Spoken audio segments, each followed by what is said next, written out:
సునాదస్వరము December 5. ఏలెనగా ఆయన ఇత్తడి తలుపులను పగలగొట్టియున్నాడు, ఇనుప గడియలను విరగ్గొట్టియున్నాడు. కీర్తనలు 107:16. మన దేవుడు తన ప్రజల్ని విడిపించే దేవుడు. వారికున్న బంధకములన్నీ కూడా విడిపించి ఆయన మరి అందరినీ వెలుపలికి నడిపిస్తాడు. అందుకే మనం దేవుణ్ణి ఆశ్రయించినప్పుడు ఎటువంటి ఇత్తడి తలుపులైన ఆయన పగలగొట్టి, ఇనుప గడియలను ఆయన విరగ్గొట్టి ప్రజలందరినీ కూడా సురక్షితంగా బయటికి రప్పిస్తాడు.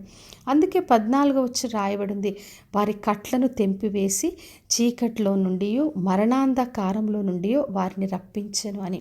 మరి ఎటువంటి కట్లైనా ఎటువంటి బంధకములైనా ప్రభు వాటిని తెంపివేస్తాడు. చీకట్లో నుండి మరణాంధకారంలో నుండి బయటికి రప్పించే దేవుడు. మరి మనకున్న చీకటి ఎటువంటిదైనా, కట్లు బంధకములు ఏవైనా, అవి పాపమైన శాపమైన, మనకున్న రోగములు వ్యాధులు వ్యసనములైన, మనకున్న బంధకాలు ఏవైనప్పటికీ కూడా వాటన్నిటిలోంచి మనల్ని విడిపించే దేవుడు. అందుకే మనం ఆయనను ఆశ్రయించినప్పుడు ప్రతి విషయంలో విడుదల పొందుకుంటాం. ఇశ్రాయేలు ప్రజలందరూ కూడా కఠిన దాస్యంలో ఉన్నప్పుడు దేవుడు వాళ్ళని వెలుపలికి రప్పించాడు. ఒక్క రోజులోనే వారు వెండి బంగారంతో బయటికి వచ్చారు. అదేవిధంగా దేవుడు మనకు తోడుగా ఉన్నప్పుడు ఎటువంటి బంధకములైన అన్నిట్లోంచి విడిపిస్తాడు.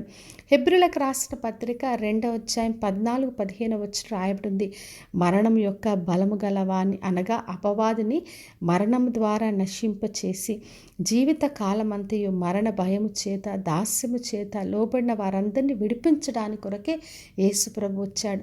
మనందరం కూడా ఆ మరణ భయంలో దాస్యములో ఉన్నాం. మరి మనందరినీ కూడా యేసు ప్రభు తన శిలువ ద్వారా మనందరికీ విడుదలను కలగచేశాడు. తన రక్తం ద్వారా మనల్ని విమోచించాడు. మనకున్న ప్రతి శాపము పాపము అన్నిట్లోంచి విడిపించాడు.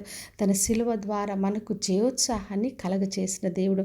కాబట్టి నా ప్రియ సహోదరి సహోదర, ఎటువంటి బంధకములైనా ఎటువంటి కట్లైనా అధైర్యపడొద్దు. ఎంత చీకటి స్థితి అయినా, మరణాంధకారమైన పరిస్థితి అయినా మన దేవుడికి అసాధ్యమైంది లేదు. ఆయన ఇత్తడి తలుపులన్నీ పగలగొడతాడు, ఇనుప గడియలని విరగొడతాడు, మనల్ని సురక్షితంగా బయటికి తీసుకొస్తాడు. కాబట్టి విశ్వాసంతో ఆయన్ని ఆశ్రయించి ఆయన బిడ్డలుగా మనము ఆయన విడుదలను పొందుకుందాం. ప్రార్థన చేసుకుందాం. పరలోకమందున్న మా తండ్రి, మా దేవ, ఈరోజు ఇచ్చిన వాగ్దానం కొరకే వందనాలు. ప్రతి ఒక్కరిని దీవించి ఆశీర్వదించండి తండ్రి.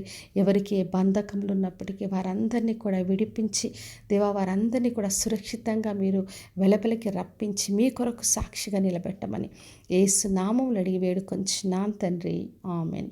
ఈ శుభవచనము వినిచున్న ప్రతి ఒక్కరి జీవితంలో నెరవేర్చబడునుగాక. నేను మీ ప్రియ సహోదరి మంజులా చరణ్.